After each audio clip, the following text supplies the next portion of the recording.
Pourquoi le MBTI est mort / dépassé?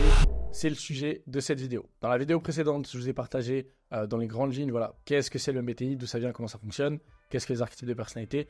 Le sujet de la vidéo d'aujourd'hui, c'est de vous expliquer vraiment qu'est-ce qui fait qu'aujourd'hui, il y a des systèmes qui sont beaucoup plus efficaces, beaucoup plus simples, beaucoup plus rapides, beaucoup plus précis que le test de personnalité MBTI. Le test MBTI a fait sujet de beaucoup de débats, on peut le voir sur YouTube depuis ces dernières années, que ce soit en France ou aux US, si vous consommez du contenu aux US, sur qu'est-ce que ça vaut le test MBTI, est-ce que c'est vraiment bien, est-ce que c'est pas bien, est-ce que c'est efficace, pas efficace, qu'est-ce que ça vaut. Aujourd'hui, je vais vous donner les vraies raisons qui font que le test MBTI a certaines limites. Donc, je ne vais pas cracher sur le test MBTI, c'est intéressant, ça peut être un premier pas intéressant pour apprendre à se comprendre, à se connaître, et voilà. Mais ça reste un simple test qui ne permet pas de creuser, et il a certaines limites, et c'est ce qu'on va voir aujourd'hui, quelles sont les limites justement du MBTI. Au passage, beaucoup d'informations que vous verrez dans cette vidéo, vous les trouverez peu, voire pas en France. Voilà, tout le contenu, je ferai une vidéo dédiée à ça, mais que toutes les connaissances que je partage sur cette chaîne YouTube sont issues grandement de l'enseignement de C.S. Joseph aux États-Unis. Et donc voilà, je vous invite à mettre beaucoup de valeur sur ce que vous allez voir ici, parce que si vous êtes là aujourd'hui sur cette vidéo, vous allez avoir de l'avance et découvrir certaines connaissances qui n'existent pas en France. Donc première raison qui fait que le test MBTI a certaines limites, selon le MBTI, on peut changer de personnalité. C'est-à-dire qu'une semaine, on peut être un INTJ, la semaine d'après ou le mois d'après, on peut être un ENTP. Dans une même journée, en faisant plusieurs fois le test, on peut tomber sur des résultats différents. C'est ce qui fait que, pour moi, ce test a des limites, c'est que ce test n'est pas très précis. Le système de points, l'équation, la manière dont on tombe sur un résultat reste imprécis et peut trop changer. Donc en fait, avec le MBTI, on ne peut pas être fixé, vraiment comprendre quel est notre type de personnalité et surtout comprendre qu'est-ce qui fait qu'on est ce type de personnalité-là. Pourquoi ce type de personnalité-là et pourquoi pas un autre. Et c'est pour ça que les gens, souvent de la communauté du MBTI, pensent qu'ils sont un type de personnalité alors qu'en vérité, ils sont un autre. Remettre constamment en question leur type de personnalité. D'autres raisons qui font que le MBTI a des limites. D'ailleurs, c'est une des causes de pourquoi on n'est jamais sûr de son type et on peut changer de type de personnalité selon le MBTI, c'est que le MBTI ne prend pas en compte les 4 parties du cerveau. C'est-à-dire, en tout cas, avec mon approche et les systèmes qu'on a aujourd'hui, on se rend compte qu'on n'est pas un seul archétype de personnalité, on a 4 parties du cerveau, égo, subconscient, inconscient et super-égo. Ce sera le sujet de prochaines vidéos.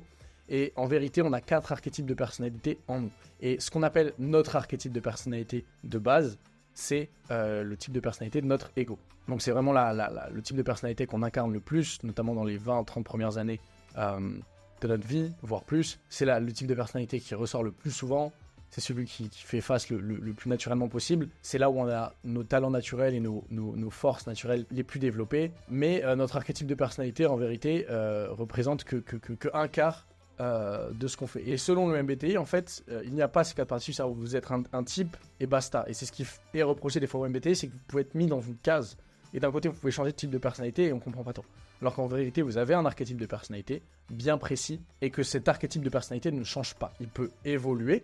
Donc, c'est-à-dire que vous pouvez avoir un archétype de base qui est celui-ci et vous allez pouvoir évoluer de telle manière. Par exemple, on sait que les introvertis vont avoir, plus le temps va passer et plus un introverti va se développer, il va avoir tendance à devenir de plus en plus extraverti. Et c'est également la même chose à l'opposé. Et donc c'est une des raisons qui fait aussi que le test est peu précis. Également le fait qu'on n'étudie pas les 4 parties du cerveau dans le test MBTI fait qu'on ne peut pas comprendre vraiment en profondeur et en détail la personnalité, la psyché d'un individu. Également au niveau des fonctions cognitives.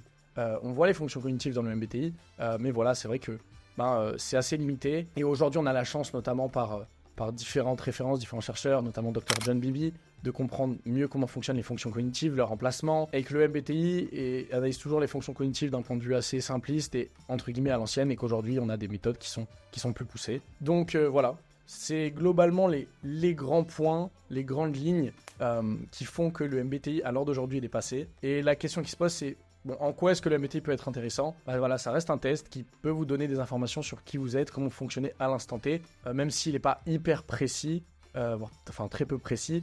Voilà, ça peut quand même nous donner certains éléments, et en fonction de comment ils sont interprétés par l'individu qui fait cet MBTI, peuvent vous servir. Maintenant, voilà, pour moi, pour avoir fait des centaines, c'est pas des milliers de consultations et avoir typé des centaines, des milliers de personnes, je me rends compte que une grande partie du temps, quand quelqu'un a fait un test de personnalité sur Internet, un test MBTI, le résultat était moyen. Donc la question qui se pose, c'est quelles solutions nous permettent de pallier aux faiblesses du MBTI? C'est différentes solutions, c'est les systèmes qu'on va aborder sur cette chaîne YouTube. C'est justement dans un premier temps de comprendre les 4 parties du cerveau. Ce sera d'intégrer ce qu'on appelle les tempéraments et les styles d'interaction au test. Également intégrer un test des fonctions et des emplacements cognitifs plus poussés.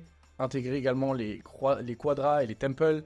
Bref, beaucoup d'éléments, beaucoup de systèmes et de méthodologies en plus qui nous permettent très rapidement, simplement et avec précision et profondeur de comprendre la personnalité de quelqu'un.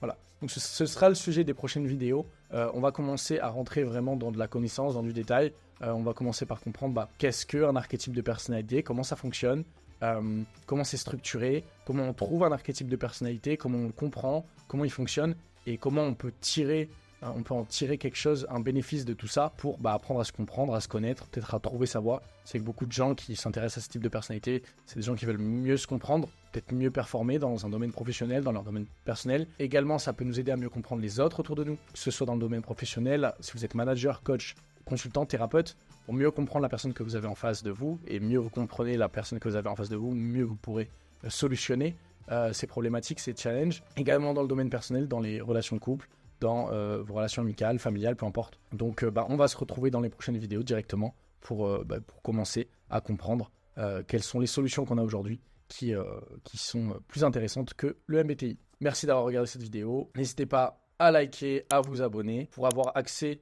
à cette magnifique connaissance en avance rapidement qu'on va avoir sur cette chaîne YouTube.